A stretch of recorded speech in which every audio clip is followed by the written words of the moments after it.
کارگل جنگ control line پر ہونے والی ایک محدود جنگ جو پاکستان اور ہندوستان کے درمیان 1999 میں لڑی گئی، اس جنگ میں واضح کامیابی کسی ملک کو نہ مل سکی۔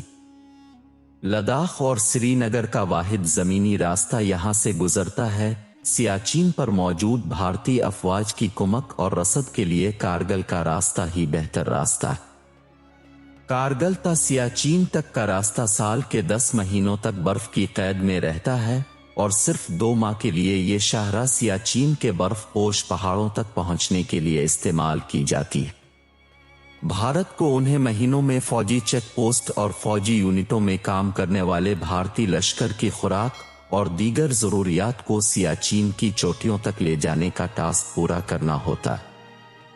کسی زمانے میں پہاڑیاں اور سیاچین پاکستانی ملکیت تھے، جہاں بعد ازاں بھارتی فورس نے قبضہ جما لیا۔ ایک بار اس وقت کے بھارتی وزیر اعظم واجپئی پاکستانی دورے پر آئے اور لاہور میں انہوں نے پاکستانی وزیر اعظم نواز شریف سے گیلا کیا کہ ہم آپ کی میزبانی سے مستفید ہو رہے ہیں، مگر آپ کی فوج نے کارگل پر قبضہ کر لیا ہے۔ وزیر اعظم کی صدارت میں 27 مئی 1998 کو پاکستان میں ہنگامی دفاعی اجلاس منعقد ہوا، جس میں بحری، بری اور فضائی افواج کے سربراہان شامل تھے۔ بری اور فضائی سربراہان نے نواز شریف کو بتایا کہ ہمیں اس مہم جوئی کی بھنک تک معلوم ہے۔ اس وقت کے پاکستانی وزیر اعظم اور مسلم لیگ نون کے قائد میاں نواز شریف نے کہا کہ کارگل جنگ کے ذمہ دار پرویز مشرف تھے۔ سیاسی خلا ہمیشہ آمریت کے دور میں پیدا ہوتا ہے۔ بھارتی میگزین کو انٹرویو میں انہوں نے کہا مشرف کارگل جنگ کے ذمہ دار تھے۔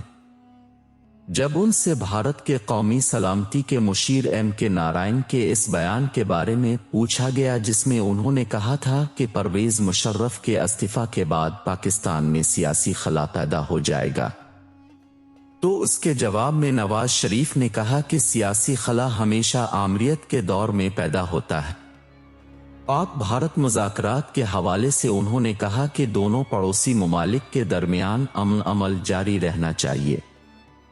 انہوں نے بھارت پر زور دیا کہ وہ مسئلہ کشمیر کو حل کریں اور حل ایسا ہونا چاہیے جسے خطے کے عوام قبول کرے۔ بھارتی فوج کے سابق جنرل کشن پال نے اعتراف کیا ہے کہ کارگل جنگ حقیقت میں بھارت نے نہیں جیتی۔ نئی دہلی میں بھارتی ٹی وی کو دیے گئے انٹرویو میں کارگل جنگ میں formation commander lieutenant general retired Kishan Pal کا کہنا تھا کہ 1999 میں کارگل جنگ میں 527 فوجیوں کی جانیں ضائع ہوئیں اور بھارت نے علاقہ واپس حاصل کر لیا تھا۔ انہوں نے کہا میرے خیال میں جنگ میں اتنی جانیں ضائع ہونے کو کامیابی نہیں کہا جا سکتا۔ کشن پال نے کہا جنگ میں بھارت نہ صرف میدان جنگ میں بلکہ سفارتی محاذ پر بھی ناکام رہا۔ بھارت میں ایک فوجی ٹربیونل نے حکم دیا ہے کہ 2009 میں وقوع پذیر ہونے والی کارگل جنگ کی تاریخ دوبارہ لکھی جائے۔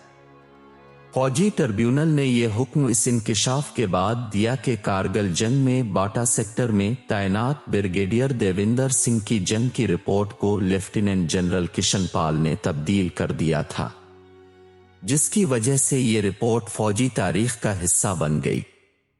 بھارتی ٹی وی چینل سے گفتگو کرتے ہوئے بریگیڈیئر دیویندر سنگھ نے کہا کہ کارگل پر ان کی رپورٹ کو ان کے سینئر افسران نے غیر حقیقی قرار دے کر اس میں تبدیلیاں کی تھیں۔ تاہم 11 سال بعد فوجی ٹربیونل نے ان کی اصل رپورٹ کی حمایت کی۔ سابق پاکستانی جنرل اور صدر پرویز مشرف کا کردار کارگل جنگ کے حوالے سے متنازع رہا ہے۔ پرویز مشرف نے بھارت کی ایک ٹیلی ویژن چینل کو دیے گئے انٹرویو میں کہا کہ وہ کارگل جنگ کو ایک بڑی کامیابی قرار دیتے ہیں کہ اس جنگ کے سبب ہی کشمیر کے مسئلہ پر بھارت پاکستان سے مذاکرات کے لیے رضامند ہوا تھا۔ انہوں نے یہ بھی دعویٰ کیا تھا کہ اس کی وجہ سے ہی نئی دہلی کے رویے میں تبدیلی آئی تھی اور وہ مذاکرات کے ذریعے کشمیر کے تنازع کے حل کے لیے تیار ہوا تھا۔ بھارتی فوج کے سابق سربراہ ڈی پی ملک نے کہا کہ پاکستان کے سابق صدر پرویز مشرف نے کارگل جنگ کے بارے میں جھوٹ بولا۔ انہوں نے کہا کہ کارگل جنگ کے بارے میں پرویز مشرف نے مسلسل اپنے بیانات تبدیل کیے۔ انہوں نے کہا کہ پہلے مشرف نے کہا تھا کہ کارگل میں فوج کے بجائے مجاہدین لڑ رہے ہیں۔ اس کے بعد مشرف نے تسلیم کیا کہ کارگل جنگ فوج نے لڑی۔